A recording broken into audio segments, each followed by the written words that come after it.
Sam, you never asked me if I was married. Pamela, he's never made anyone a star. Goodbye now. Big kiss.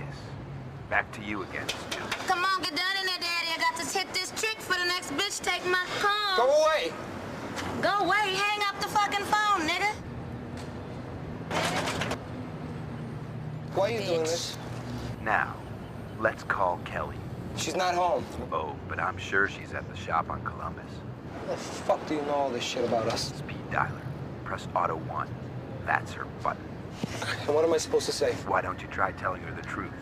You're cheating. I'm not cheating on Kelly. I never have. Then what do you call it? Look, you're a guy. Sometimes you just want to know it's a possibility, all right? It's like having a beautiful home.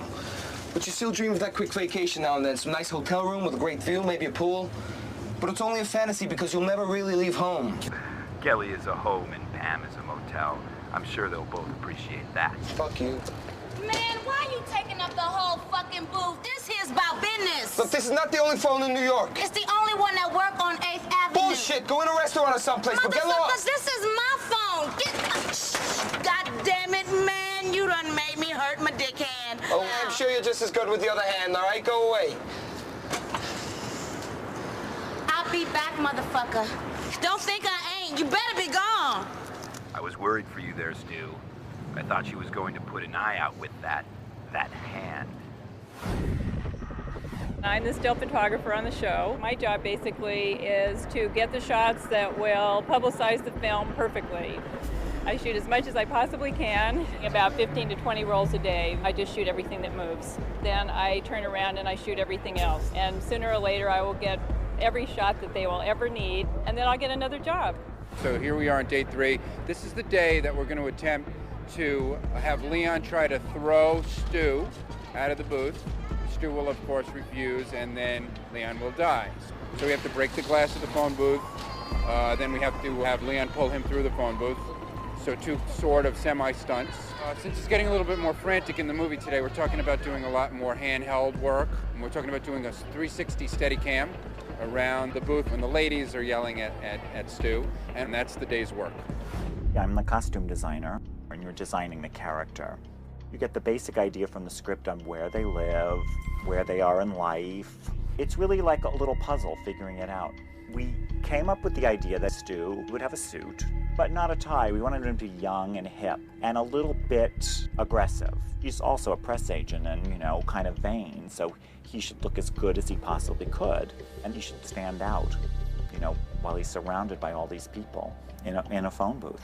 His wife is sort of this upscale New Yorker in the summertime, and we wanted her to be on par with him because he's very upscale and kind of a dandy, and that's his wife, so she sort of should match him. So this is day 4, and today the movie gets a little bit more exciting. We're going to actually get to the cops arriving. The siege will start on Stu for theoretically killing the pimp in the street. So today we have 2 big entrances. We have the entrance of Sergeant Jonah, played by Richard Jones, and we have the entrance of Captain Ramey, played by Forrest Whitaker. We have 4 cameras today because we're doing some stunts. You know, we're going to have all the cars drive in hot. Much more action today. Police run out with guns. So, the movie's beginning to pick up a little pace. We're on to page 45 today, you know, so we're getting to the halfway point. Because the movie itself is being shot on multiple cameras, wide and tight, we have to wire a lot of people. All the actors are wired, which is very unusual, and they've all got to hear each other. So they're able to, run the lines, keep the timing correct, and, keep up with everything. We're at day 5.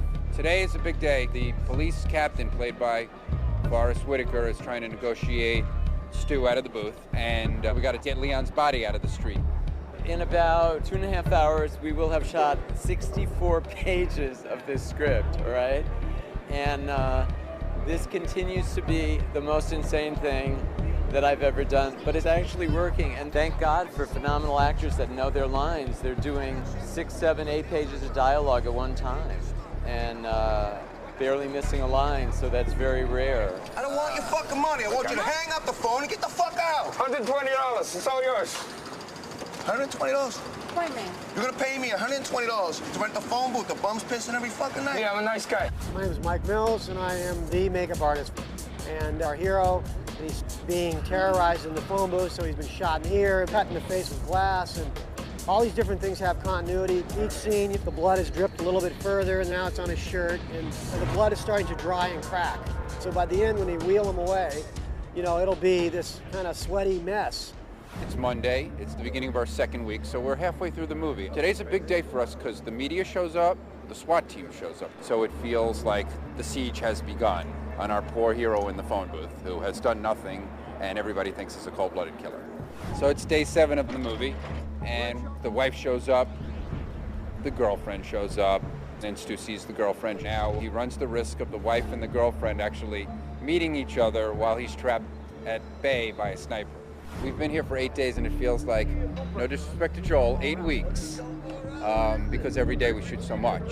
And we start shooting this movie today with many more intercuts than we've been doing because now there's more characters here. So we have a 4th camera here now and we shoot in every direction at the same time and we really get confused a lot. So it's day 9 of 10 and we're on the home stretch today. The secret's out. The cops know that there's another person involved. We haven't found your lawyer yet, Stu, but we're getting close, okay? Stu is going to confess, and then the cops will try to take the real killer out and help our hero, Stu, survive.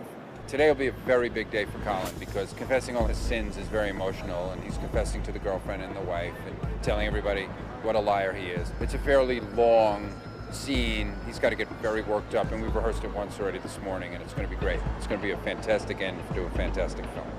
I think every single human being here is so amazed at Collin Farrell, and none more so than I am. He set a high standard for himself as a young artist, and he certainly is living up to it and probably surpassing it. I bet he's surprising himself, too. Hey, Mark! Hey, Mark! Video camera, marker! And settle, and background. Breathing, and action. Enough of this sideshow, Stu. Your sins have finally caught up to you. So this is all some religious thing? Ah, that would explain it. Bible-crazed killer picks on fashion-obsessed PR guy. Look, I may not go to church very often, but... Sorry to disappoint you, Stu. I'm a druid. We worship truths. Tell me what you want, then. What everyone wants. For the bad guy to get what he deserves. Go for the gun. Kill myself. Yes, it would be a rare, unselfish act. Look, I can't find it. Kelly, Pam, bam. Hey, look, I found it. I got it. Then let's see it. Let everyone see The it. cops will kill me. Yes, you're talking prime time material now. So what, all this just to watch me die? No, to get you to do what's right. If you want to save yourself, confess. I already told Kelly everything. Everything? No. No more excuses and half-truths, Stuart. You look out into those cameras and you bury your soul. TV seems to help bring out the worst in people. You should be fine. We haven't found your lawyer yet, Stu, but we're getting close, okay? Stuart, I'm offering you a chance to redeem yourself. Come on, Stu. Humble yourself in front of your loved ones and millions of strangers. And me. It's do or die time. You couldn't find anybody worse than me. I'm not a murderer or a child molester, but a publicist who has impure thoughts about some pretty little fucking actress, who spends all his money on Italian suits and dry cleaning so people think he's important, who doesn't waste his time being nice to people who aren't any use to him. These are my crimes. Stuart, I know your crimes. Tell them.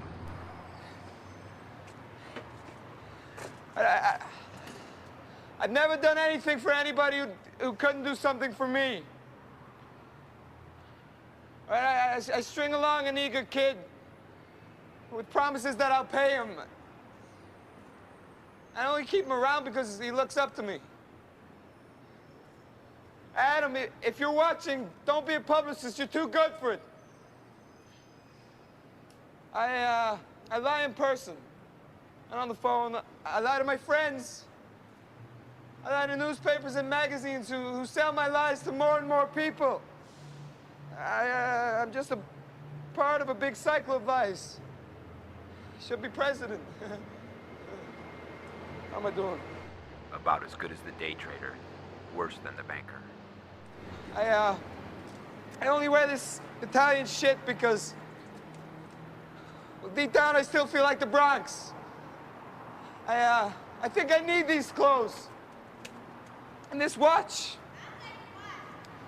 Yeah, my $2,000 watch is a fake, and so am I.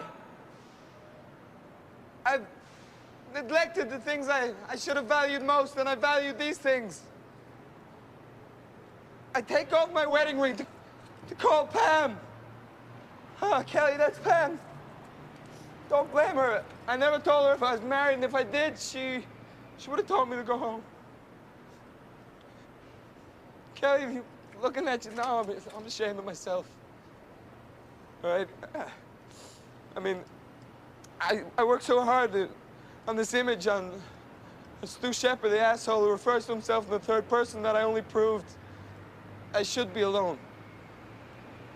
I've been dressing up as something I'm not for so long. I'm so afraid you won't like what's underneath. But here I am. I just flesh and blood and weakness. I love you so fucking much. I take off this ring because it only reminds me of how I failed you. And I don't want to give you up. I want to make things better, but it may not be my choice anymore. You deserve better. You were never gonna let me go. No. You were never gonna let me go. I know a thing about lies and liars. Then why the confession? I didn't do it for you. No, and Lloyd's coming down now. At least you'll die with a clean conscience. No, you're the one that's gonna die. Listen, right now they're coming up. Can you hear them? They're coming up. They're right outside your fucking door and coming up those stairs to get you. You know why? Because I sent them. Oh, Stuart, you can't help lying, can you? No, you're the one that's gonna die. Look around you. Look at that fucking room. It's getting smaller every second, isn't it? Huh? Until it's not much bigger than this goddamn booth. No, Stuart, there's nobody out there. There is somebody out there. They're coming up the fucking stairs. They're right outside your door. They're right outside your door, and they're gonna fucking punch you out of your fucking misery. You've only got seconds left. What are you gonna do? You're gonna run? You're gonna talk? You're gonna run? What? If this is true, Stuart, then I have to take someone with me, don't I? And since Kelly is the most important thing to you in your life, I'll take her. This is about me. Take me. Take me. Come on, take me. You wanna kill me? Take me.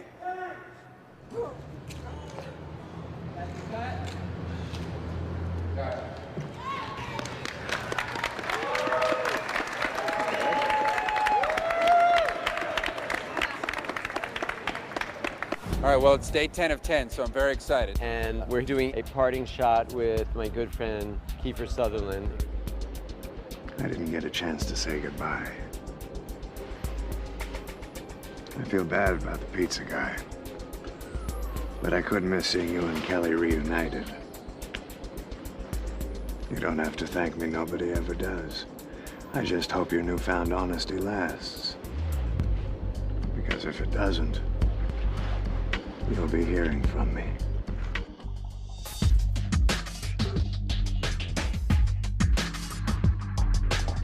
Ten-day movie, 120 pages. I consider that a victory.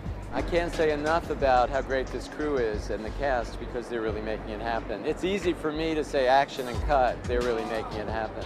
I don't think it could have been done if you didn't have the elements of people working together and working as a team.